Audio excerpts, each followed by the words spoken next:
I think I would just say I would challenge people to not think of them as drugs. They're not an escape, they're not being used as a way to escape their problems. They're actually being used as a way to support them and help them look at their problems. There's the telescope, right? You can look at all the stars, and they say like the psychedelics is like a microscope, but for your own mind and soul.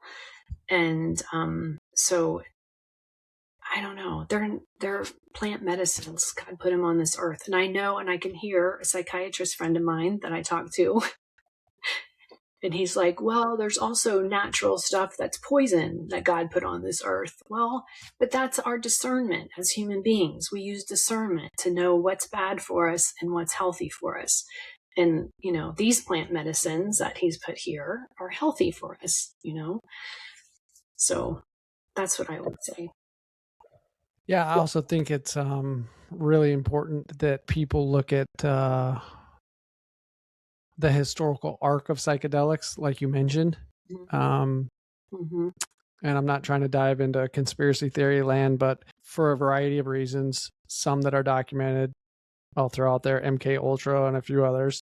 Our government played with these in some very unhealthy ways, and as a result, that I would argue there were some factors in there that made them illegal. And then, to your point, we grew up in a generation where we were conditioned to think a very certain way about them, when in reality, in a medicinal setting, these compounds and plants may hold some really substantial evidence and alternative therapies, a therapy booster, if you will, in conjunction with traditional therapy that may be immensely helpful for individuals struggling with depression, anxiety, trauma.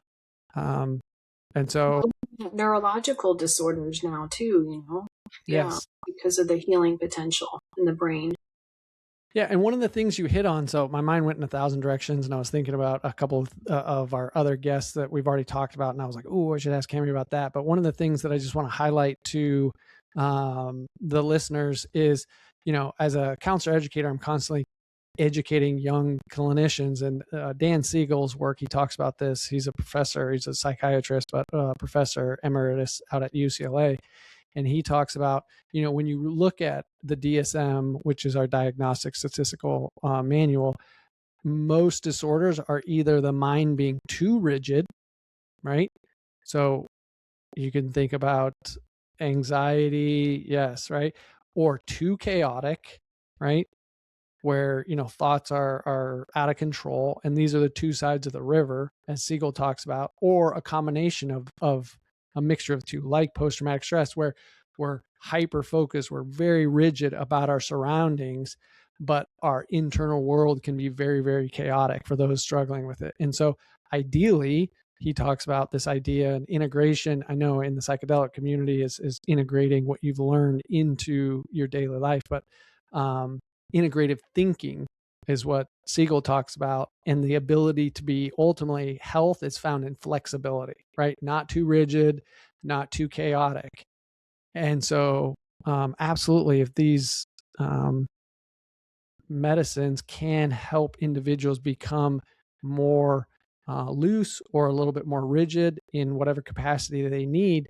And I would argue, as somebody that was trained theologically, I would push back and argue some of that rigidity and some of that chaos can be and is abused within whichever religion you want to look at, and can be manipulated in very, very harmful ways. Whereas if somebody is much more healthy and flexible, right, there is form there, they have the ability to look at that faith system or whatever system that they're a part of and chew the meat and spit the bone. And you're going to have a much more well-rounded individual.